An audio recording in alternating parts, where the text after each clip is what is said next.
Welcome to the Guy at the Movies podcast with Joe and Sean. I am Joe. He is Sean, and this is episode 57 at a special time, 4:30 on a Wednesday. Sean, how the hell are you? It is light out. It's so cool because nowadays in the summer, it's starting to get dark at 8, which is something I'm complaining about, which I wouldn't complain about in the fall. But it's great to see light. Oh. Let there be light, Sean. Let there be light. Oh, so much natural lighting in my place. I always forget. Yeah. So what has been going on with you? We haven't chatted in a few days. Life's been busy. What's new and exciting? Boy, with me, new and exciting. Coming up, I have to put together a car for my niece's birthday. Wow. My niece is 1, and it's a cozy coupe, depending on who thinks the pronunciation is proper, but it's like the little cars that are usually there. So right now, all of the parts are outside in the living room that I keep on stepping on. So that's been the high point of the week for me in terms of excitement. My God. Totally understand that with my two young babies in the family. They each have one of their vehicles, and those things are like really intense now.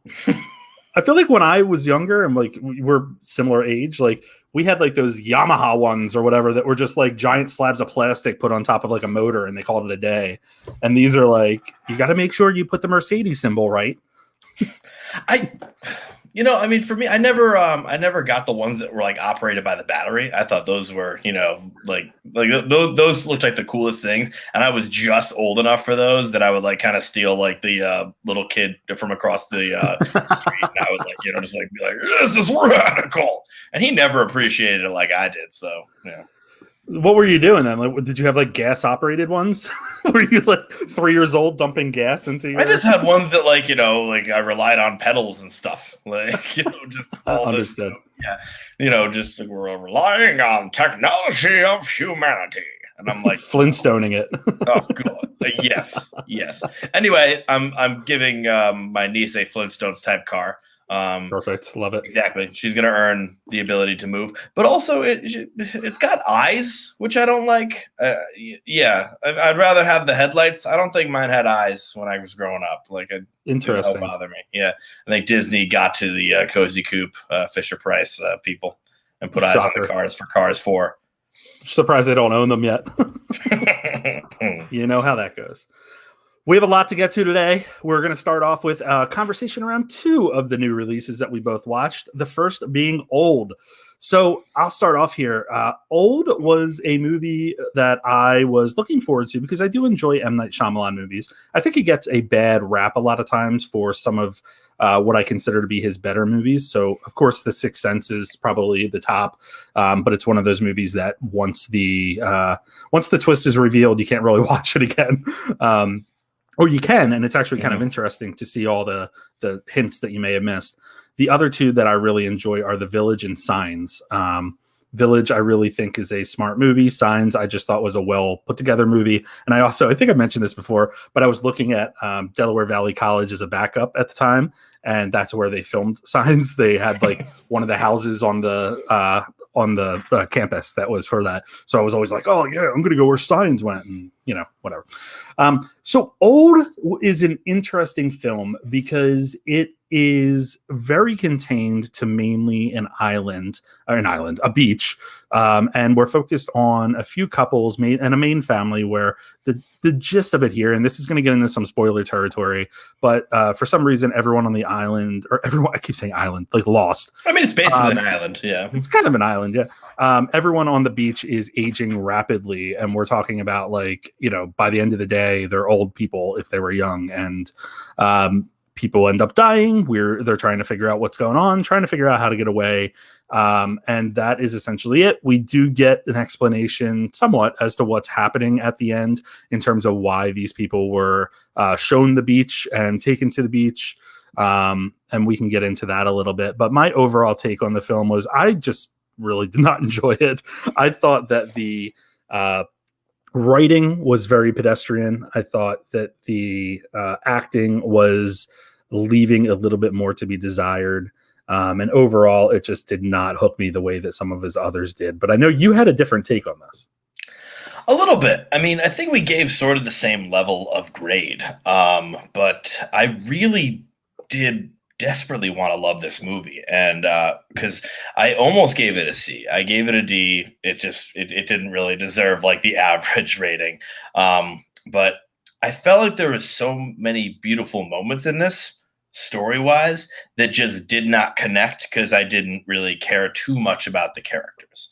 And this is all the problems with like Shyamalan's writing. And we could all go into his dialogue that has always been really famously bad. You called it pedestrian. I mean, I think it's the level of like going to the side of the sidewalk right on the curb and smashing your head into it repeatedly. It is. I don't think he knows how people talk. Like it was just it was the most difficult thing to have happen. I think there's so many setups here though of great horror set pieces, and I really love how they tried to make them work together. One of their main issues was that they had way too many people on that island for far too long, and so basically it turned into like, the stakes were starting to get low. It's like, you got to start actually killing people because, there are like way too many. There's these beautiful moments, and especially this, spoilerly as well, when she sings to her mom and her mom can't hear. I just think that is just such a beautiful moment, but there was no step ladder to that moment. It's like, wow, this is like gold right here. This is something I could love. And I have to jump in there because I totally agree with you. There are certain aspects of the film where you're like, this would be beautiful if there was build up and investment, and there absolutely was not. They were just like pieced in there, and you're expected to latch onto them and be empathetic, but ugh. He did so, and like I look at M. Night because also, by the way, like you did your sort of experience with M. Night. I love M. Night Shyamalan, and I love him as what he is to Hollywood, which is someone who has made The Sixth Sense and The Last Airbender. And that does not mean that there's other like directors, like, Spielberg also made Schindler's List and 1941. So they all have that. But for some reason, Shyamalan has built this culture around it where he got everybody's hopes up with, The Sixth Sense. Then right after that, Unbreakable. Then Signs, where people started to get a little bit wafty, but I think Signs is great. Then The Village is the one where it started to turn. Go back and revisit Village. It's a great movie. Sure, there's some plot holes you could drive a dump truck through, but like they're like it is just made so well that you don't even mind. And then it was pretty much right after that where it's just like Lady in the Water. Then he just stops putting his name on things. But then he has this resurgence with The Visit, which people have started to hate again. But The Visit comes up there. And then right after that is going to be Split. And then like Split is here. And it's like, okay, some people think that's his best film. Okay, cool. But was The Visit the Mark Wahlberg one? No, that's The Happening. That was close to the lowest. I think Airbender was the lowest for him. But Happening was another one where it's like, after a couple of disappointment, it's like, The Happening looks pretty crazy. Maybe it could go. Oh no, this is worse than all of them. Wasn't it about trees or something? Yeah, it was trees were killing. Well, the air from the trees were killing people, I think. Because he went for an environmental move on that one, which really paid off. That one very well. And yeah, so like he was just. And then he sort of went back to this mediocrity with Glass. I personally like Glass a lot. I'm a few and far between on that one. But then like, from there, it's just, this is his next one, I believe. And so I was hoping this could be a continued upswing. And I still love some of this stuff. Like, when Gale is, he's blind and he's looking down the beach and he sees Rufus Sewell, like kind of spider walking and he can't exactly see him. There's fun there. There's some horror fun there, but it just does not, the Legos don't connect. But similar, and that's exactly right. Similar to your comment earlier, there was no build up to that scene of seeing like the character doing that weird walk or crawl, and like it's just, oh god, it was so. It seemed like there were a lot of ideas that were thrown in there that weren't fleshed out and didn't connect well enough. But I like where it was going. The other thing is we didn't really have a big twist. Mm-mm. And that's what I think was a letdown, because a lot of times when you're watching his movies, you're like, okay, this is weird, but I know I'm going to get the payoff at some point and there's going to be a twist there that then we'll debate the twist. You don't really get that. You get an explanation for what's happening. which you expected was going to happen all along, in terms of getting an explanation. But then that's kind of it. Like, we don't know why the beach exists. Well, that's the thing. Like the twist was basically like, they're running experiments and stuff like that, and you kind of got that when they're all just sitting there being like, "Hey, we're all sick," and so I'm like, "Oh, okay." I am not a smart moviegoer. I'm going to say that right now. I fall for like every single twist there is, every single one. I never pay attention to little things. So like the fact that it was being laid on thick for me is a real problem. And if he was trying to make it a twist, I truly don't think he was, because it was just that intensely laid on thick. But it's also so weird that he's not, because that's how, number one, it was sold in the marketing. And number two, 90% of his movies are about something that you don't see that's happening. And this one didn't bury that enough. You kind of saw it coming from a mile away, again, when they were all ill or all had something going on. Do you want to, like, maybe he's someone that like wants to walk away from that? I mean, it became his thing, like, I think around The Happening, where it's like, it's the trees and stuff like that, where it's just simply always a twist, always a twist, always a twist. And so then he had to sort of rely on that. And so the twist just got worse and worse. And then people just made up like terrible twists that happened. And but I mean, you had it. Sorry, I had to cut you off. No, go ahead. you had a twist with The Sixth Sense. You had a twist with Signs. And maybe a twist isn't always the right way to put it, but it's something more going on that you don't expect, something behind the scenes or another explanation. And that's here. I'm not saying it's not in this film, but it's not. Number one, it's not buried well enough to keep you guessing until the end. And number two, when you do get the explanation, it's kind of like it comes and goes with a whimper. And there were so many endings, and it was Lord of the Rings style, baby. I mean, of course, I went with my buddy John, who's my horror movie buddy, and like we actually, there was a point where we got up like from our seats. We see a helicopter. I know exactly what you're talking about. Like, you gotta be kidding me. The never-ending movie. So that interesting outing. I think we debate this every time that Shyamalan has a movie coming out, and the question is, where does he go from here? What's next? Because I mean, it was number one at the box office, but not a huge feat given the pandemic box office that we're dealing with. And we'll get into a little bit more discussion about this in a few minutes. But I do wonder if we are going to see, I don't know. I mean, I never see him as a big budget person. And if you see Old, you totally understand that there's not a big budget. So I'm wondering if they continue to give him some rope to, deliver these expectedly strange, unique tales when the vast majority of his aren't connecting with audiences. Well, while we understandably at times will mock him, and a large majority of the film community will mock him, he's got fans. He's got he's got people that will like go to war for Last Airbender and After Earth. Like they, and that's for any director. After Earth. So did like most people, because that's the only one he didn't put his name on. Like that's how you knew it was bad. It's like he didn't put M. Night Shyamalan at the top. Other than that, he's like his name on everything. So that's when you was knew that it was with Will Smith and Jaden? Mm-hmm. Yes, the same. Oh wow, wow! I forgot about that. But I think there's an interest. I think there's always an interest when an M. Night Shyamalan film comes out. I mean, I saw Old because it was M. Night Shyamalan. If it was directed by like Christy Yamaguchi, I would not have run to the theater as fast. I would have still maybe been like, okay, what else is playing? Maybe I'll check it out. But but because it's M. Night Shyamalan, it's like, all right, something's gonna go down here. I'm really interested in how this goes. I grew up with this director. Like I wanted, and he's made me cry a lot, not in a good way. And so I want to see what he can do next for me. Yeah, I'm with you. I think I've been hurt a few times now that I'm a little less willing to give him that opportunity, but we'll see what happens. Let's move on to the next movie we want to talk about. We both watched Joe Bell. This is Mark Wahlberg's most recent film, a dramatic turn from him, which is a pretty somber film. It is a film that first premiered during the Toronto International Film Festival last year and has had sort of a tumultuous time since.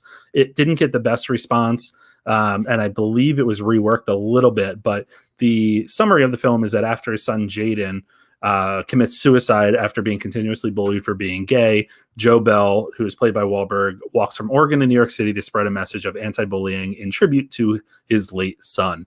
I personally loved this movie. I had such a great time with it. That's a weird way to put that. Yeah. I really enjoyed it for what it was. I think that these are stories that need to be told, and this was a film that told the story very well.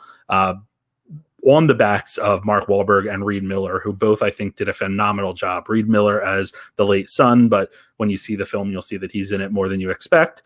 And then Mark Wahlberg, in a dramatic turn, was really impressive to me. I'm not a huge Mark Wahlberg fan, but I was very impressed with what he did with his character. I think it makes it more accessible of a film to have him in a role like this, or have a actor like him in a role like this.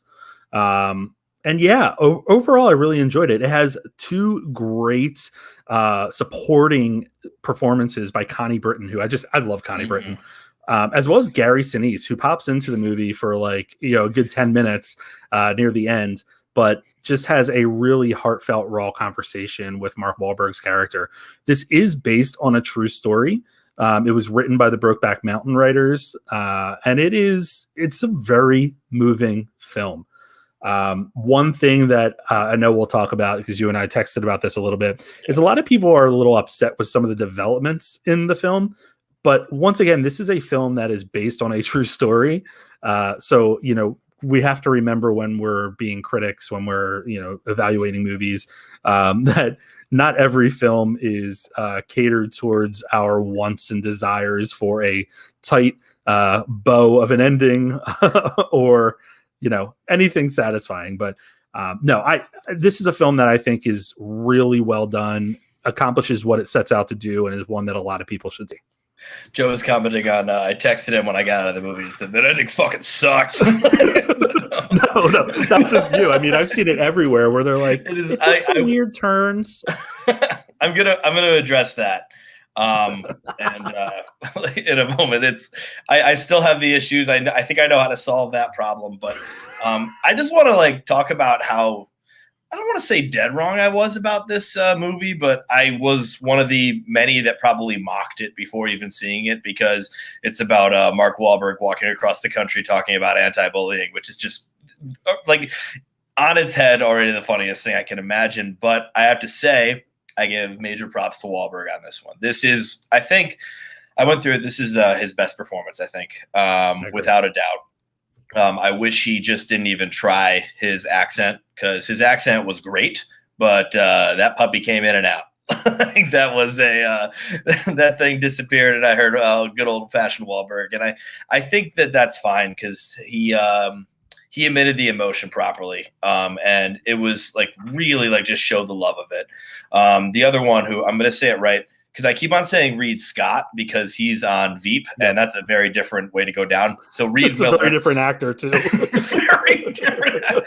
It's the worst thing to confuse the two. So Reid Miller is got a wow factor to him in this movie. I mean, there's moments where he's just quietly contemplating, and you see that, and there's just a chill that goes down your spine. And it's just absolutely incredible amounts of emotion throughout, authentic high schooler, authentic of someone who's in pain. It's just absolutely great. I do love those two supporting performances. I know Connie Britton really well, and I actually had to look it up to see if it was Connie Britton. So well done on the chameleon to her. Gary Sinise, love when the Sinise infection comes to town, baby. That's what I'm talking about. And it's just really it was the part that drove it home the best. I will say we got to talk about trailers and twists, which it's wrong to say twist in this movie. It's very wrong to say twist in this movie, but the movie was structured in a way where you did not know that his son killed himself until about halfway. Now there's gigantic hints, so it's not meant to be anything there, but the movie kind of sort of tells you everything. Was that the worst thing in the world, and did it ruin the movie for me? Absolutely not. But it was something where I believe that those writing the movie and those creating the movie did not want that to be something that was presented at that moment. And so that part of it, like, sort of bothered me quite a bit. And I did not grade that in the movie. That's the trailer's fault. I'm blaming the trailer for that. That's not the movie's fault at all. See, Go. Can I comment on that real quick? I thought about that a lot because you're right. But two things. One is the synopsis for the film lays it out there. And two, it's a true story. So there's a lot of people that when I mentioned Joe Bell, they're like, oh, and they kind of remember the story. So I think that the film does something pretty interesting in not revealing or not showing the time in which this Jaden actually does unfortunately take his life, in that it makes you think back to what you've already seen from Mark Wahlberg and the interactions that he's had. And it kind of sheds a different light on it and makes you think. It puts you in, or puts the responsibility to process what's happening on you in the second half of the film, which was kind of interesting. I do want to watch it again because I want to like try to pick up on some other things that I may have missed. But yeah, it's I get where you're coming from with that. I mean, there's such a beauty in the vulnerability where he is like pretty much revealing it to the movie right next to a Dolly Parton drag queen with whom he said he like is a Dolly Parton fan. And I'm sort of smiling at the comedy of that, but there's the vulnerability level of that is sort of like just really well done. That I think a lot of people would gloss over. I had a few other notes before I talk about how the ending was presented. I'm not talking about the ending. I'm talking about how the ending was presented, because that might be the best way to talk about it. I think that's actually going to be it. So what I liked about this, the way this was ended, was that we are sort of wondering, okay, why is he walking across the country? And you're not given a specific, that you're given like some general stuff. Oh, he's doing it for his son. He's doing it for, bullying or acceptance and stuff like that. But then you sort of get something at the very end, and you get that, he begins to realize that he wants to tell his family that he loves them. Most importantly, tell his son that he loves him, something he feels like he can't do. And so there's a moment at the end of this movie where he sort of like walks down the road, leaving a voicemail, talking about how he loves him. And it was the last moment he also talked with, I feel horrible that I can't remember the kid's name, Jaden, Jaden's name. And I was like, that's the perfect way to end it. Now, here's the thing. If you do then the devastating title card of the true story that says he was then unfortunately struck by a trucker and stuff like that, and you have those kind of things there, which you should do by right of this person's story. I understand that, but I think the story that is taking place in that movie works so much well with a fade to black on him walking down, instead of the portion of the scenes where you see Gary Sinise discover him on the highway.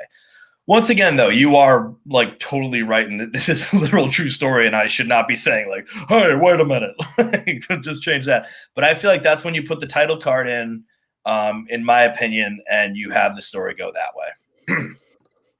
See, but it's not telling the full story if they do that, and that's kind of, I think, part of what was so interesting about the character that Mark Wahlberg was portraying. It was, as much as this film is about Jaden and him taking his life, it's also about Mark Wahlberg's journey in acceptance and understanding and forgiveness and that whole process. So I feel like you have to add that in. I will say that it kind of fades to black and then comes back up to Gary Sinise getting the phone call, and that was impactful.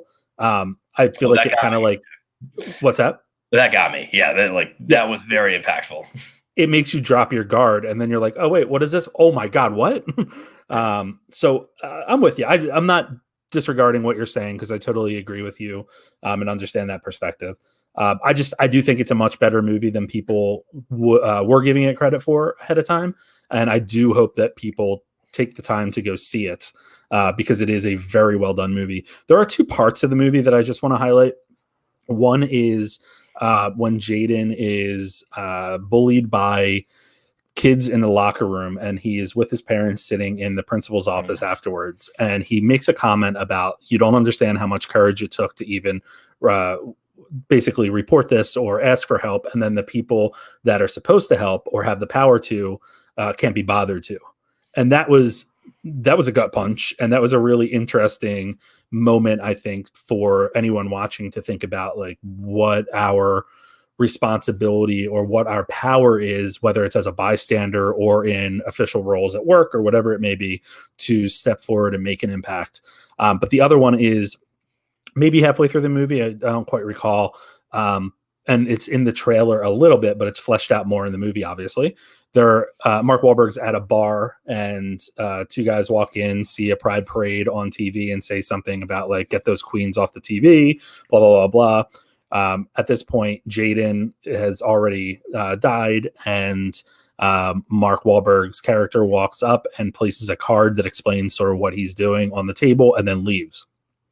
Jaden afterwards says to Mark Wahlberg, and this is all in Mark Wahlberg's head, that those are the types of people that you need to talk to, and not the people that are already coming to hear you talk. And I think that was also very interesting, but also telling of the challenges with this type of movie is that the people that are going to go out and see this movie are likely, aside from the Mark Wahlberg fans that may go see it, are people that are interested in the topic, in seeing the story play out and understanding what happened. But those who, I'm talking in terms of LGBT, I don't know if they're going to be reached by this movie. And it's, I think Mark Wahlberg cast in a role like this has the opportunity to really make some change, or at least instigate some conversation in people that may not otherwise look at the topic or think about the topic in the way that the film frames it. And I just worry with films like this that they're not going to be seen by people that could really, that they could really impact. I see this, to push back on that a second, because I do see for a moment that possibly this feels like, as a teacher, I see this being played in high schools. I see this like being played in high schools. I see this getting like divvied up into 9 parts on TikTok. There we go. TikTok for certain scenes, and that just kind of spreading around in that fashion. I see that it can get out there. Unfortunately, nobody anymore, as we're going to find out later, nobody anymore buys a ticket to a movie theater and sits down in a movie theater. But it will get to them in certain developments. Even if kids don't watch the entire movie in a high school class, there's plenty of high school classes that will, do certain scenes from it. And, there'll be assignments from there, and not assignments, because assignments don't work, discussions from there and everything. And I think there's something like, write an essay about this scene of a movie. Like, nope. Your teacher is coming out.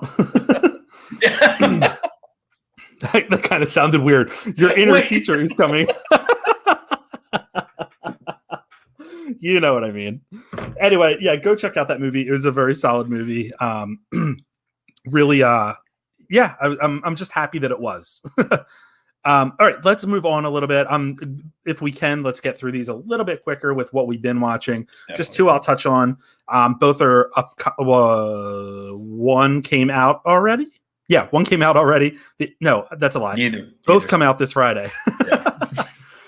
Stillwater with Matt Damon and Abigail Breslin, based on the Amanda Knox real life situation overseas, but sort of a different interpretation and play on that. It's inspired by, I should say, takes the story in a different direction than one would expect, which ultimately is my biggest problem with the movie. I will say it's interesting. It's a good drama.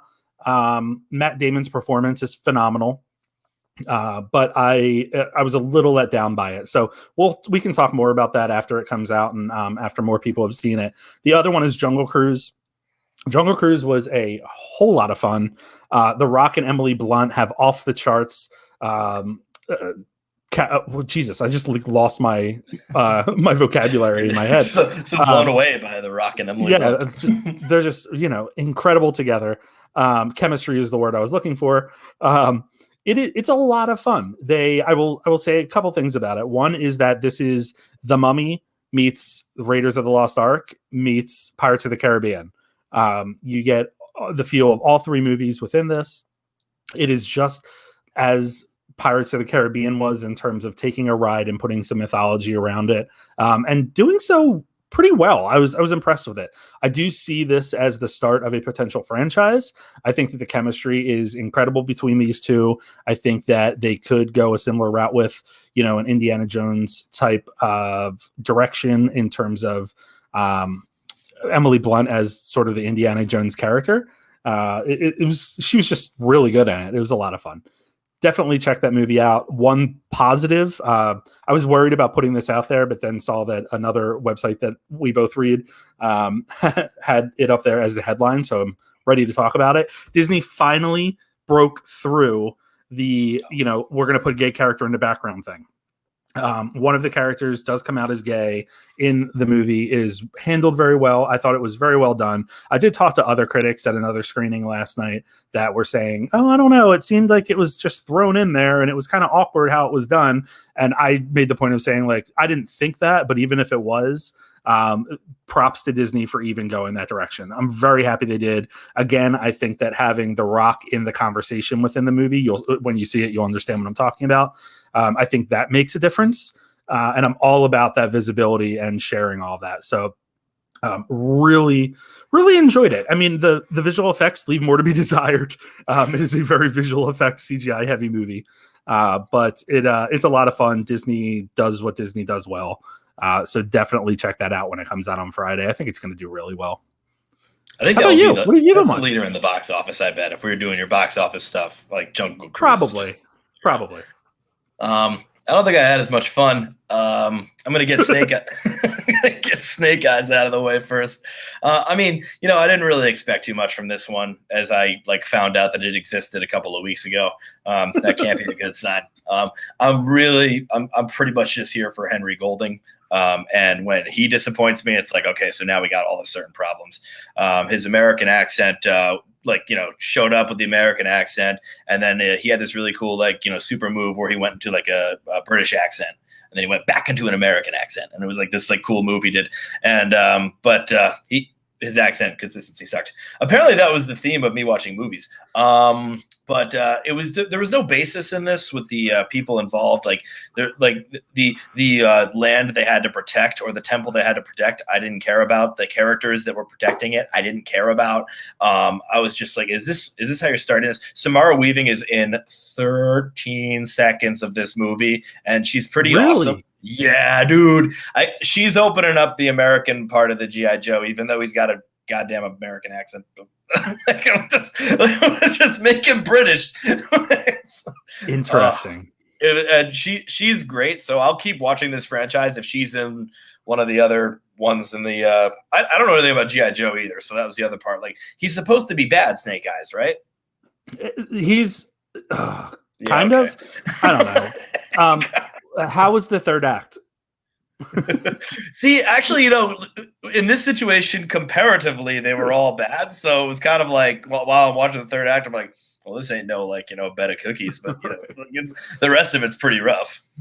For your pleasure, I did forget to mention, I can't wait to hear your reaction to Paul Giamatti's accent in Jungle Cruise. He's got an accent. Yeah, he certainly has an accent. I'm not gonna do it because he already has an accent. All right. What I did watch, which I really did love, was the documentary Val.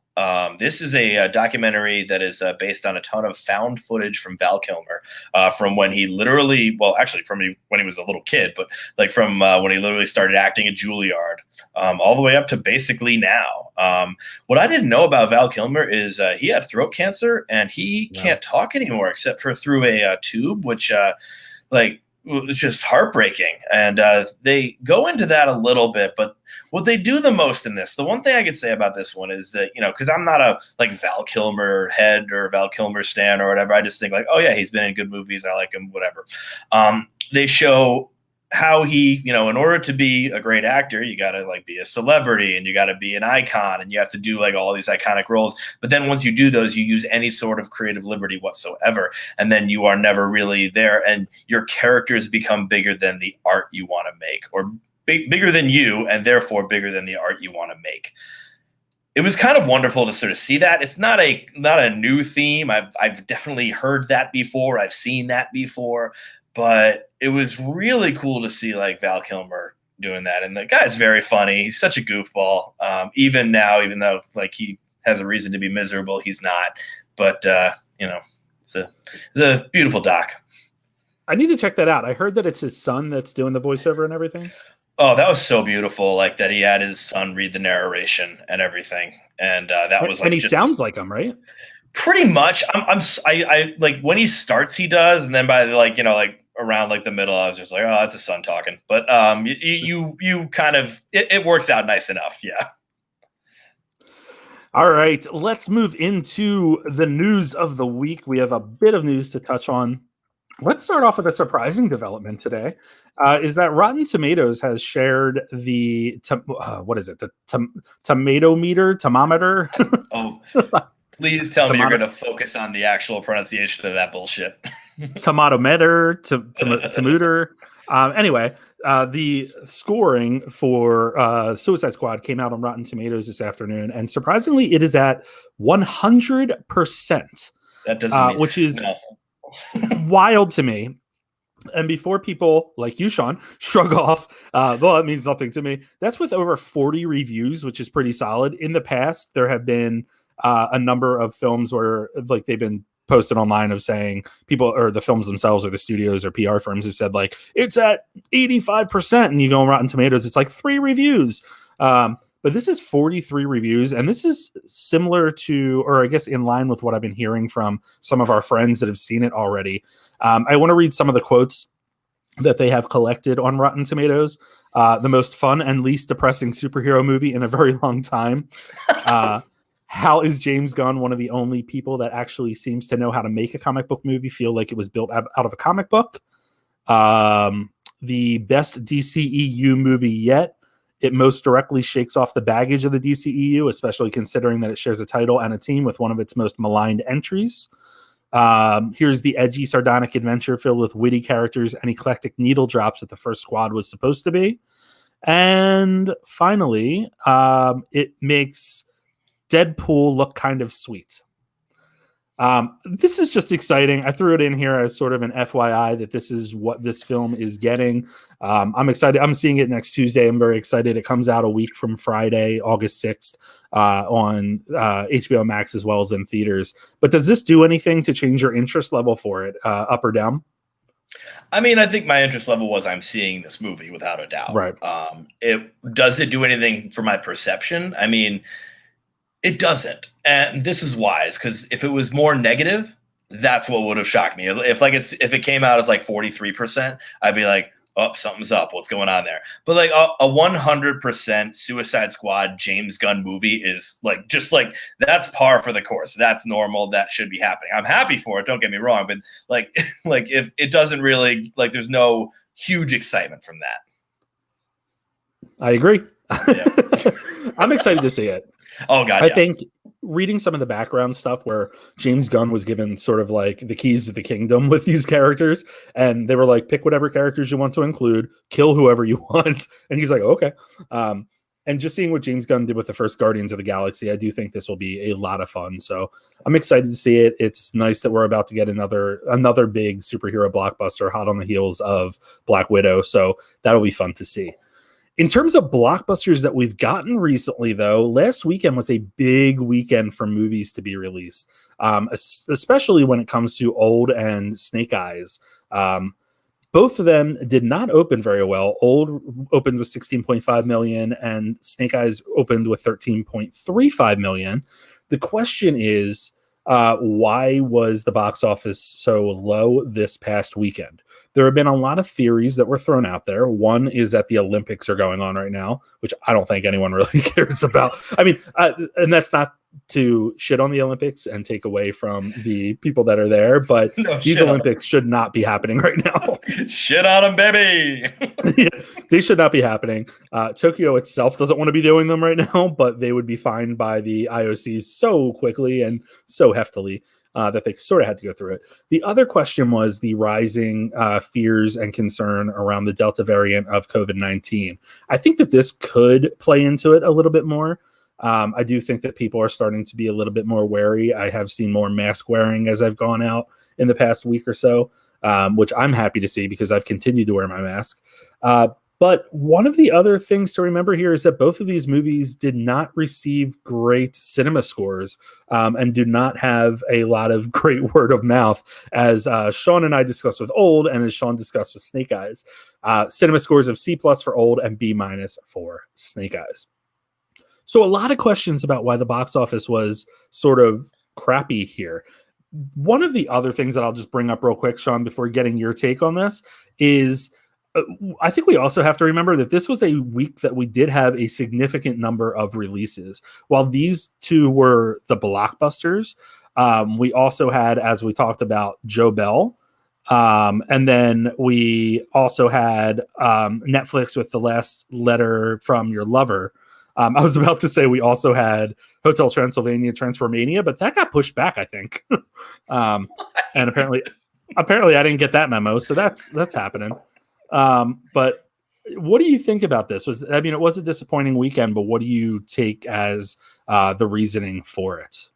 Just also to share, both of these movies were not available on streaming. They were both theatrical releases only. And the other piece of it is that Space Jam 2 saw a significant drop, and Black Widow saw a drop, although not a massive drop, but did see a drop.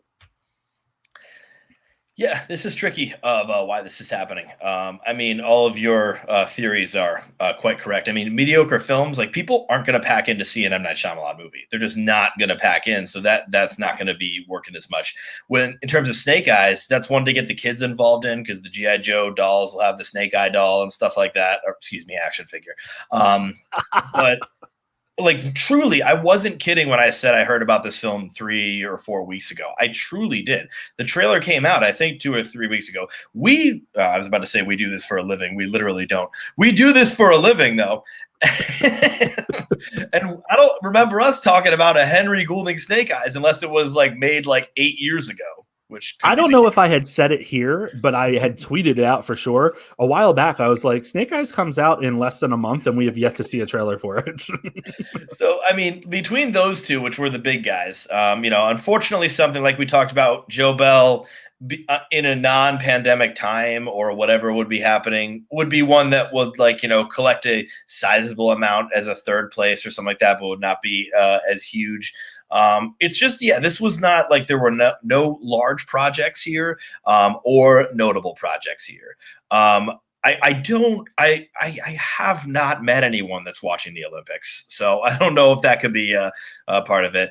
The Delta variant could be the case. It could be that we're getting a little bit nervous about that, but it seems like people are still in this complacent state, and I think in a couple of weeks, unfortunately, that's going to go away. But we're still in a bit of a complacent state where people are still going to the movie theaters.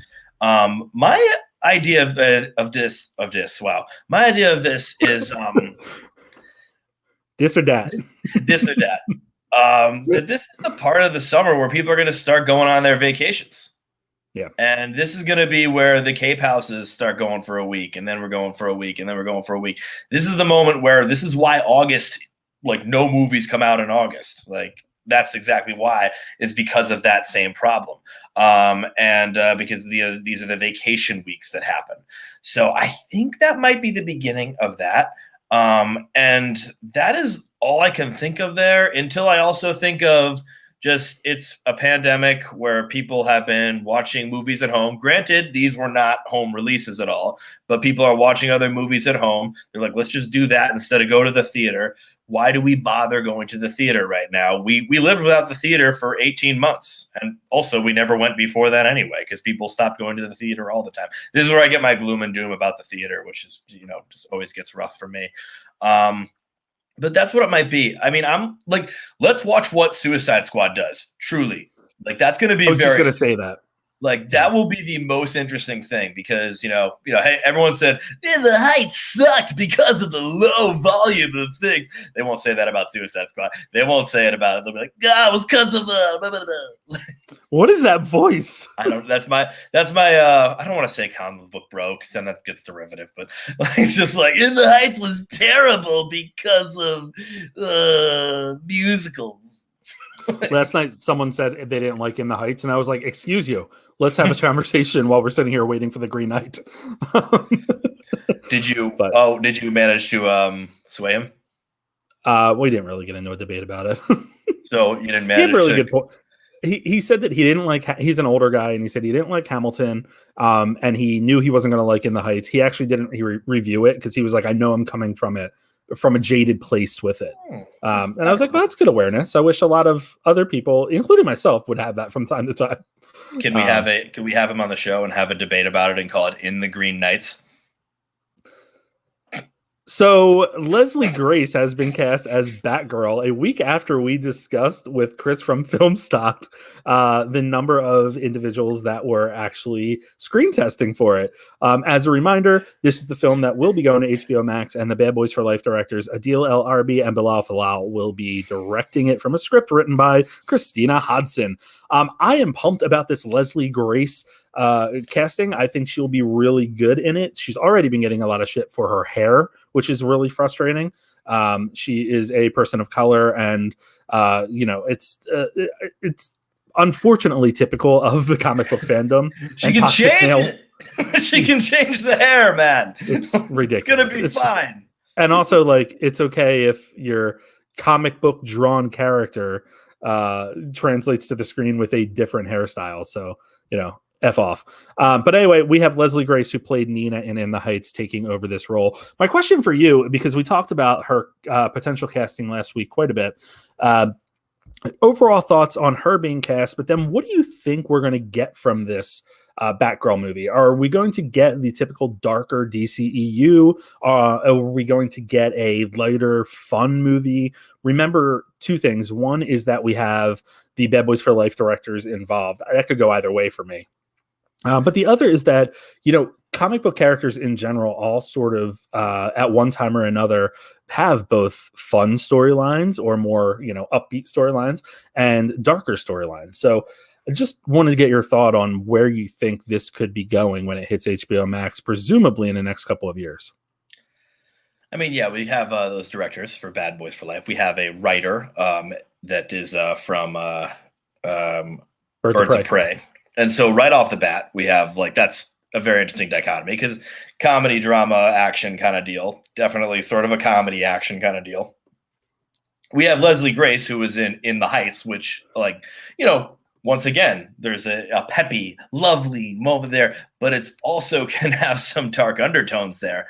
I think seeing her in this, I see sort of more of a lighter, peppy, way. Just her voice alone.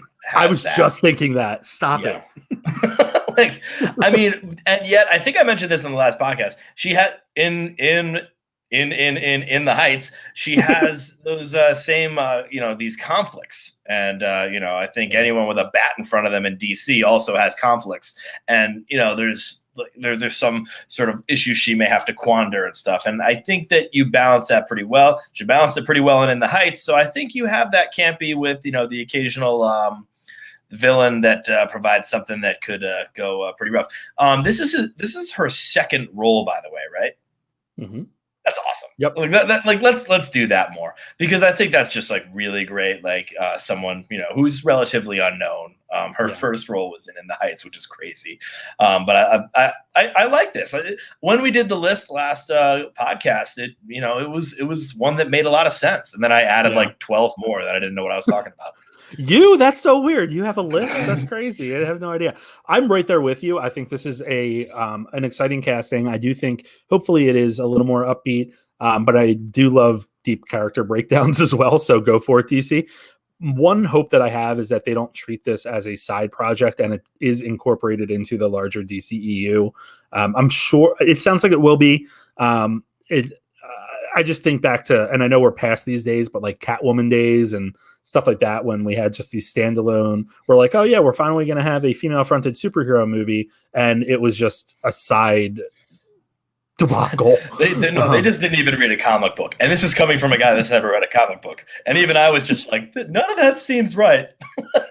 Yeah. You're like, I don't know about this. Halle Berry, what are you doing? Play basketball. Yeah. So I'm excited for it. I actually am. The more that I talk about this, the more intrigued I am about the directors. And I think that just like with any film, right, the directors are going to either guide this to success or destruction. But I do think that there is a good opportunity here because what they did with the property of Bad Boys and how they were able to make it relevant and deliver a solid movie with comedy, with drama. I'm excited to see what they do with this. Also interested to see who they cast alongside Leslie Grace. I don't want them to go another Birds of Prey direction where they feel like they have to put a team around Harley. Yeah. I want to see her carry this film and really stand on her own. So we'll see if we get, serious villains or what it looks like there. But for those listening, Joe was nice enough to put a few articles for reference so I could understand Batgirl, and I didn't read any of them. What? Come on. I'm winging it, baby. Look at me. I knew a bunch of stuff. I knew that Batgirl would have conflict. Huh? Oh, shocker. A comic character with conflict. I mean, I also storytelling 101, a character with conflict, but yeah. No, they're like, hey, watch this film about someone who has no problems whatsoever. All right. We are getting a Paranormal Activity reboots. Something that I am actually excited about only because I love all the Paranormal Activity movies, and I feel like these fall into the same category as Saw movies with me, meaning that they can be really crappy movies, but I still have a fun time. Honestly, what was it?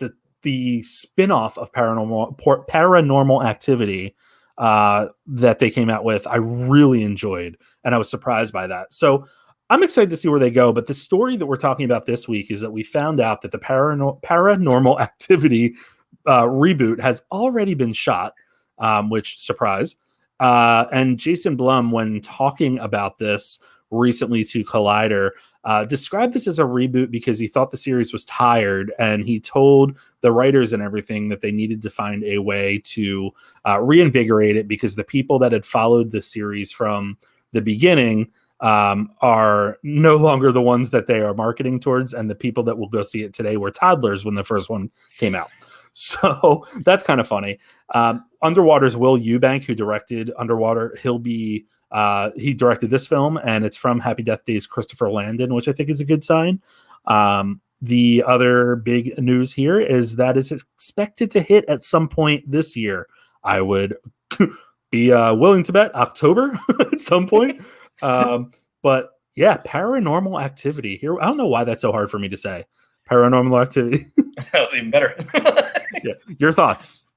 I love the idea that they already shot this, but I'm just imagining that they just snuck into a house and filmed a couple that was sleeping, and then just kept on shutting doors and shit.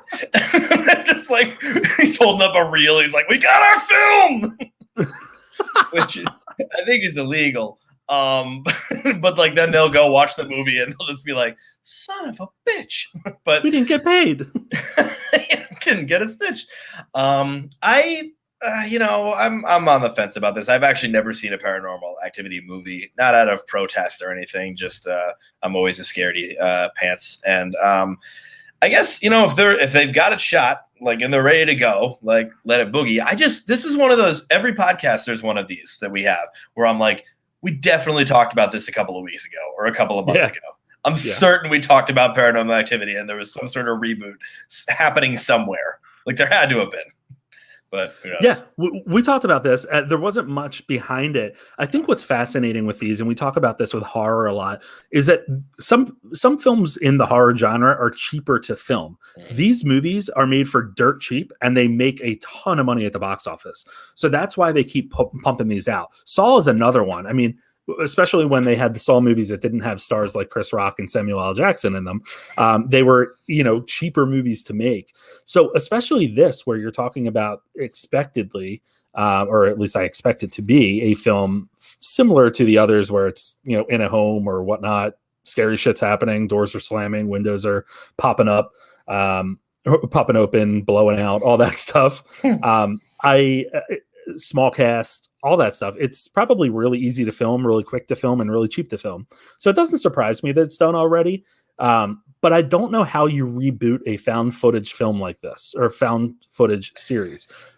To reboot it, I would think you have to go away from the original core story, which dealt with characters that kept popping up throughout the series in some fashion or another. But I don't know. We'll see. I mean, we're in the age of horror reboots, as we'll talk about in a second. So, yeah. I mean, like, we'll talk about it in a second because I was about to bring up a point, but I'm gonna wait until the next bit because I got a real steamer brewing. Okay, steamer, huh? If you have to poop, you can go right now. And I do gotta pee. Shocker. All right, so we've been hearing for a while now that another Exorcist film has been in the works. And now we know a bit more about what to expect. Per Deadline, we're getting a 3-film franchise continuation with original star Ellen Burstyn reprising her role. Interesting thing about this deal is that it's north of $400 million. The first film will be directed by Halloween's David Gordon Green and will hit theaters tentatively October 13th, 2023. The other two are currently expected to hit Peacock. I don't know that that's set in stone at all. They're probably waiting to see how the first one performs. If it performs well, we'll see the others hit theaters as well, most likely. Linda Blair has said that she has not been contacted yet to reprise her role, but we do know that Leslie Odom Jr. will be joining the cast, or at least joining this film as the father of a possessed child who seeks out the aid of Burstyn's exorcist character, mother of the possessed Regan McNeil, who was played by the aforementioned Linda Blair. So just to recap, $400 million deal, 3 films. First one with Ellen Burstyn and Leslie Odom Jr. going to theaters in 2023. 2 more planned, likely to hit Peacock. Probably will go to theaters if the first one does well. They are the one part I did not mention is that these are direct sequels. I have zero interest in this story. I do not want to see these movies. I will see these movies. I do not want to see these movies. It is. I don't know. And Leslie Odom Jr. Interesting casting. I don't know. He was in music. Sean, your thoughts? The Ellen Burstyn is the only part that sounds good to me. Like, that actually sounds like a very cool idea of shooting back to her or something like that, like bringing something there. Everything else about this sounds like just the dumbest thing in the world. And so many issues I have with this, but this is the issue I have with the Paranormal Activity as well, is when The Exorcist came out, the real draw to that, the real scary part of that was the devil. People were actually scared of the devil in the 70s. It's a little bit different now, but but now we're all like, take us. it's like, we've seen you a lot. Please stop hanging out in our living room. You were president.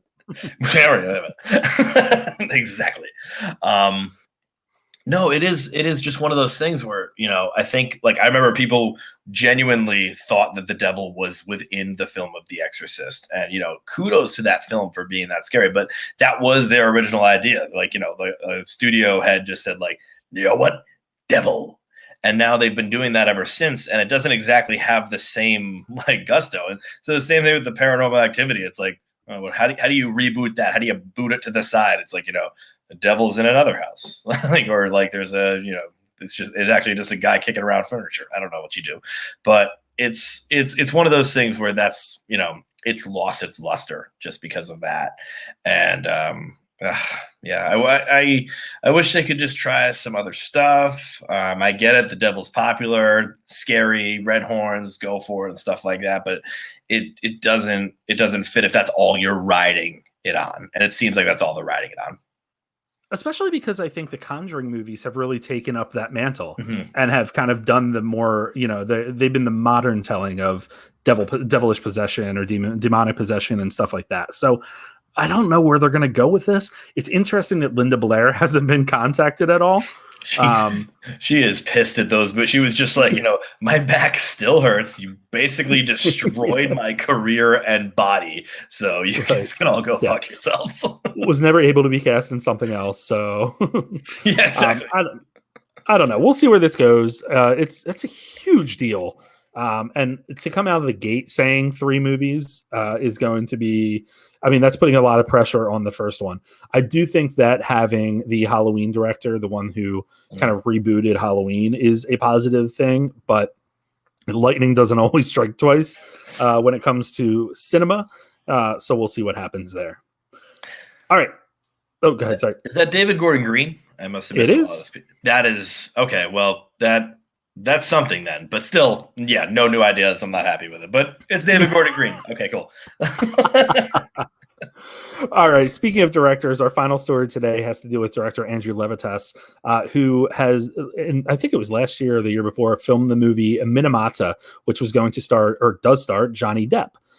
The film focuses on the neglect of the Chiso Corporation displayed in the Japanese coastal city where locals were ravaged by mercury poisoning from chemicals dumped into the waters by a factory, which spread to the local population through the ingestion of fish. The exposure happened back in the 1950s, or at least that this happened was exposed back in the 1950s. This is a summary from Deadline.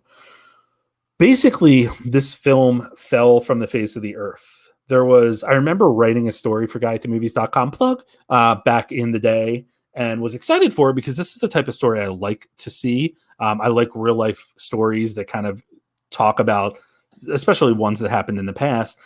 You kind of see how they were still dealing with the same type of stuff today. And Johnny Depp, I think, would be great in this role. Basically, after it was acquired by MGM last fall, it sort of disappeared.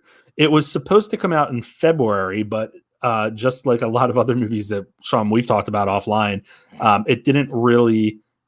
that date came and went, and the film never came out. So we're all very confused by that. What also has happened in that time is that Johnny Depp lost a British tabloid, a libel case against the British tabloid The Sun, which had published accusations of physical and verbal abuse from Amber Heard towards Amber Heard. From Amber Heard were the accusations, towards Amber Heard was the abuse, just to clarify. And that had resulted in Depp sort of being blacklisted a little bit. He was replaced in the Harry Potter spinoff series Fantastic Beasts. He was Grindelwald in the first two films, and he's been replaced by Mads Mikkelsen in that. So basically, Andrew Levitas, the director, is saying that he has been told that the film was buried. He wrote a letter to MGM that was released or shared with Deadline. He says that the head of acquisitions at MGM told him that the film would not be promoted and that they had decided to bury the film, and so that it wouldn't come out, yada, yada, yada.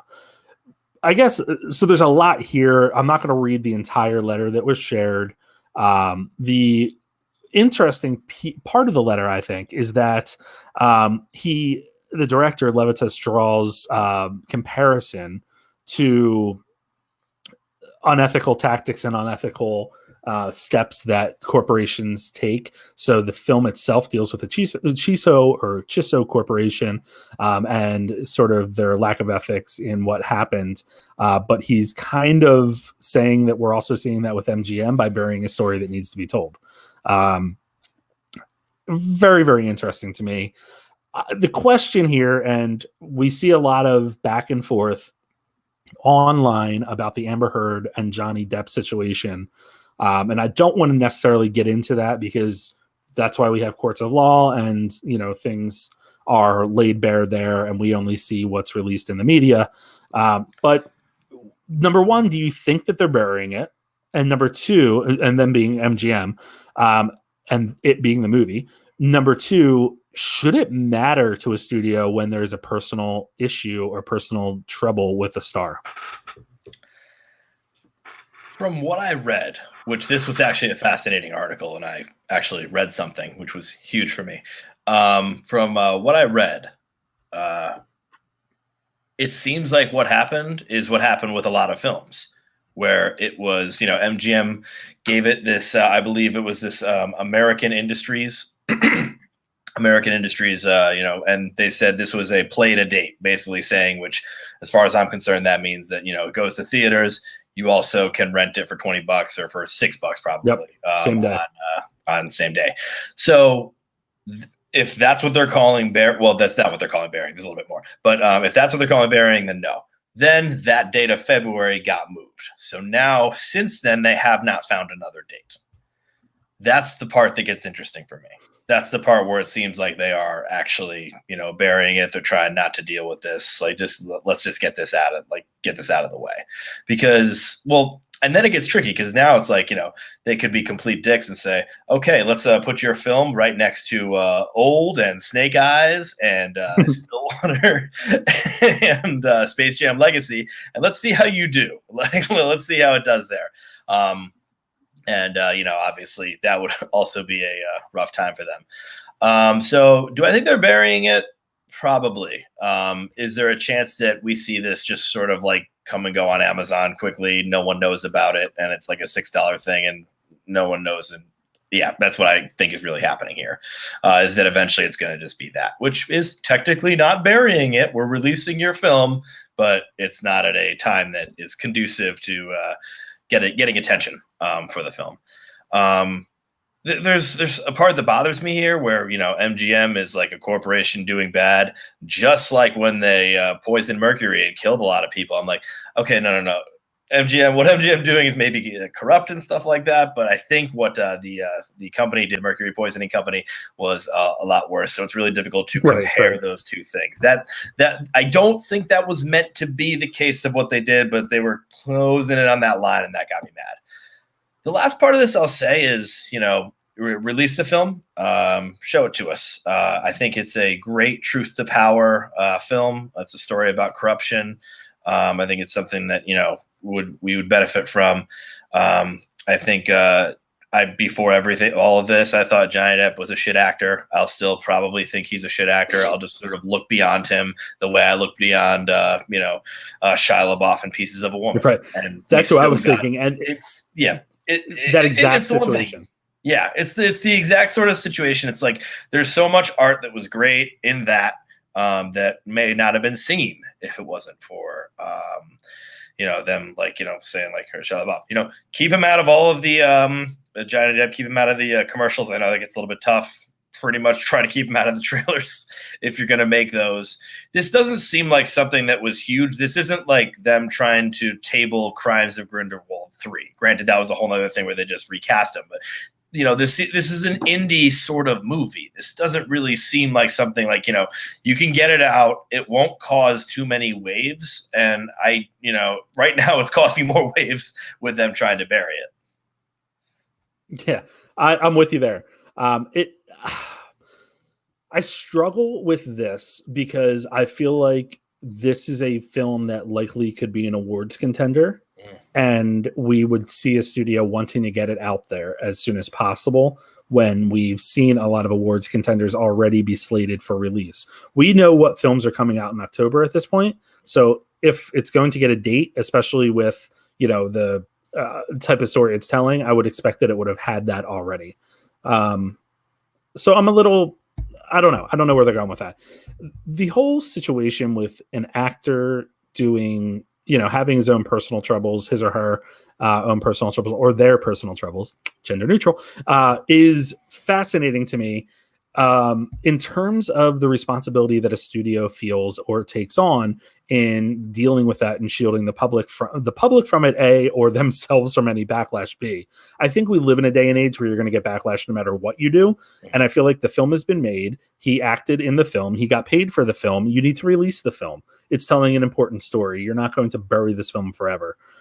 So part of this, for me, I think that there is just some anger from the director who probably hasn't heard much. And when he did hear something, it sounds like, according to him, he was told, yeah, it's being buried, essentially, which is probably not what you want to hear as a filmmaker. But I'm hoping to see this soon. I'm also hoping that this whole Johnny Depp and Amber Heard situation rectifies itself soon, both for their own sakes, but also so I can stop reading about people like going off against Amber Heard online or going off against Johnny Depp online. It's more against Heard, which I was going to say against Depp online, never. It's really shocking that we're having to deal with toxic masculinity. We've never dealt with that before, but that the woman would always be blamed for something and then they would go after female stars. It's really weird. But, again, there's courts of law to deal with all those facts there. And having been in courtrooms when conversations like this happen, there's a lot more that we don't know. So we are not the ones to judge that. But, it's up to each studio to make a decision. And here we are. We have a bit of breaking news. Oh, go. You ready? Yeah. 2 things. 1, we're getting a Yes Day sequel on Netflix. Oh, Jesus. What are you stopping that for a fucking Yes Day sequel? The other one is that the new Disney's Haunted Mansion reboot, I guess it is, has finalized its 2 stars. You ready? Oh, no. You're going to like this. Okay. Okay. Tiffany Haddish and Lakeith Stanfield. Right. Even that's in a combo. A movie with Tiffany Haddish and Lakeith Stanfield. Those are 2 very different energies. I love that. Yep. I'm automatically intrigued. Oh, like if they're like going to like a library or like a Chipotle like that, like those 2 like I want to see them at those places. Okay. Where the hell did Chipotle come into this? I was trying to think of like any sort of like place, and the first thing I thought of was library, and I'm like, that doesn't work. So Chipotle. Well, there's a library in the mansion, I'm sure. Oh, that's true. Is there a Chipotle in the mansion? That would be amazing, wouldn't it? That would be my best mansion. Yet another movie that we don't need, but whatever. I'm excited for those 2 to star in it. That's all the news we have for this week. Let's talk about the 3 big new releases this week that we have. 1, Jungle Cruise in theaters and on Disney Premiere Plus, Disney Plus Premiere Access. We need to get better names for this shit because there's just too many names out there for all these Disney different Plus services. It's not available on Disney Plus. It's available in Disney Plus Theater. Disney Plus squared. Stillwater hits theaters on Friday, and The Green Knight, which I didn't talk about earlier, hits theaters on Friday. But please go see The Green Knight. We'll talk about it next week. Sean, I'm sure that will be one that we'll be discussing because it is. I very much enjoyed it. So we'll see what happens with that. Hey, that's the end of our podcast this week. What do you think about that, huh? It feels good. It feels good now that I can go on the couch for like 10 hours as opposed to the usual like 3 before going to bed. This early stuff is working out for me. I like it. Yeah, hey, it's not bad. We're going to have to reschedule coming up soon because in-person screenings are starting to pop up left and right more and more as people are getting back to theaters. So take as many as you can 2 weekends from now because that's when I'm on the Cape, and that's a no podcast zone. Okay, I can't necessarily request them, so that's a good point. That is a great point. Sean, talk to you soon. See you.